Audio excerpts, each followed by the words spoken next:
राजस्थान की राजनीति में कहावत है कि मरुधरा की रेत जब उड़ती है तो दिल्ली के दरबार तक पहुंचती है। लेकिन इस बार जो आंधी उठी है उसने 55 साल का रिकॉर्ड ध्वस्त कर दिया। ना अशोक गहलोत और ना ही सचिन पायलट, जो काम राजस्थान के दिग्गज अपने छात्र जीवन में नहीं कर पाए, वो कर दिखाए किसान के बेटे ने, विनोद जाखड़ ने। कांग्रेस आलाकमान ने विनोद जाखड़ को एनएसयूआई का राष्ट्रीय अध्यक्ष नियुक्त कर दिया है।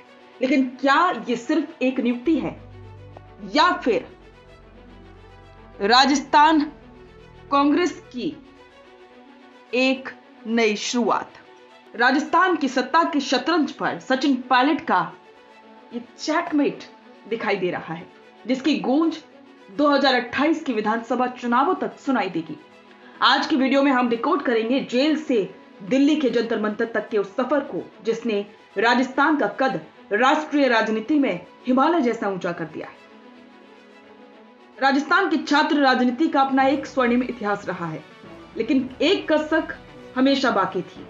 पिछले 55 सालों में राजस्थान से कई बड़े नेता निकले, लेकिन एनएसयूआई के शिखर यानी कि नेशनल प्रेसिडेंट की कुर्सी राजस्थान के हाथ से हमेशा फिसलती रही। अशोक गहलोत भी अपनी राजनीति की शुरुआत छात्र राजनीति से ही कर चुके हैं, लेकिन विनोद जाखड़ वो पहले राजस्थानी बन गए हैं जिन्होंने दिल्ली के इस सबसे ऊंचे छात्र पद पर अपना कब्जा किया। ये सिर्फ एक पद नहीं है, ये राजस्थान के उन लाखों छात्रों की जीत है जो गांव से निकलकर दिल्ली के सत्ता गलियारों में अपनी जगह बनाना चाहते हैं।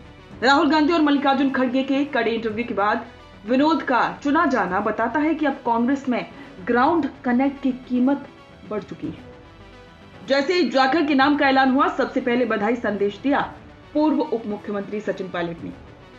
पायलट ने लिखा, पार्टी की नीतियों के प्रति आपका समर्पण और संघर्षशील नेतृत्व संगठन को नई ऊर्जा देगा। पॉलिटिकल एक्सपर्ट्स कहते हैं कि ये ट्वीट महज एक औपचारिकता नहीं थी, ये एक मेंटोर की अपने शिष्य की कामयाबी पर वो मुहर थी जो बताती है कि दिल्ली में अब राजस्थान का पायलट कैंप कितना मजबूत है। इन दोनों का रिश्ता सिर्फ तस्वीरों तक सीमित नहीं है। याद कीजिए अक्टूबर 2025 का वो दिन जब जाखड़ एक आंदोलन के दौरान सलाखों के पीछे थे।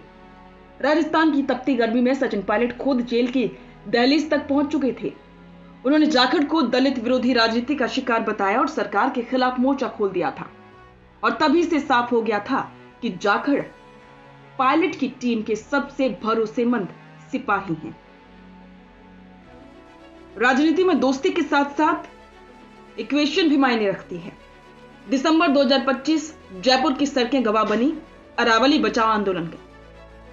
विनोद जाखड़ के एक बुलावे पर सचिन पायलट ने सड़कों पर उतरकर सबको चौंका दिया था। यहां समझने वाली बात तो यह है कि राजस्थान कांग्रेस अब एक नए सोशल इंजीनियरिंग की तरफ बढ़ रही है। सचिन पायलट गुर्जर चेहरा और विनोद जाखड़ जाट और दलित चेहरा, इन दोनों की जोड़ी राजस्थान में एक ऐसा अभेद्य दुर्ग तैयार कर रही है जिसे ढहाना किसी भी विरोधी दल के लिए नामुमकिन होगा। सियासी गलियारों में चर्चा आम है कि जाखड़ की पैरवी राहुल गांधी के सामने खुद पायलट ने मजबूती से की थी। पायलट ने जाखड़ के उस जुझारूपन को अपनी ढाल बनाया जिससे आखिर में दिल्ली का दिल जीत ही लिया। विनोद जाखड़ की नियुक्ति राजस्थान की सियासी पारा को बढ़ाने वाली जरूर है। जब बड़े दिग्गज जो नहीं कर सके वो एक छात्र नेता ने कर दिखाया, तो सवाल उठना लाजमी है कि क्या राजस्थान में अब सत्ता की धुरी बदल चुकी है।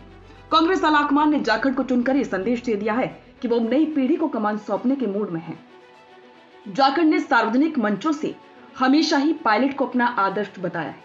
ऐसे में एनएसयूआई का राष्ट्रीय अध्यक्ष पद मिलने का मतलब है कि अब पूरे देश के छात्र संगठन पर पायलट की विचारधारा का प्रभाव पड़ेगा। राजस्थान का कद अब नेशनल पॉलिटिकल हिसाब से भी काफी ऊंचा होगा। विनोद जाखड़ के कंधों पर अब ना सिर्फ देश के छात्रों की जिम्मेदारी है, बल्कि राजस्थान की उस उम्मीद को भी जिंदा रखने की चुनौती है जिसने उन्हें इस शिखर तक पहुंचाया है। तो विनोद जाखड़ का दिल्ली पहुंचना राजस्थान की राजनीति का एक अध्याय है। ये कहानी है संघर्ष की, जेल की सलाखों से लेकर दिल्ली के दरबार तक की। क्या आपको लगता है कि विनोद जाखड़ की ये जीत 2028 में राजस्थान में कांग्रेस की वापसी का रास्ता साफ करेगी? और क्या आपको लगता है कि इस पूरी नियुक्ति के असली किंग मेकर सचिन पायलट ही हैं?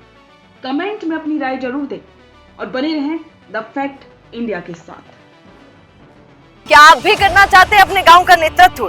आपका अपने गांव के लिए विकास का विजन क्या है? पंचायत में आपके होने से बदल सकती है आपके गांव की तस्वीर। तो आज ही अपने गांव की बात कीजिए द फैक्ट इंडिया के साथ। व्हाट्सएप कीजिए इस नंबर पर।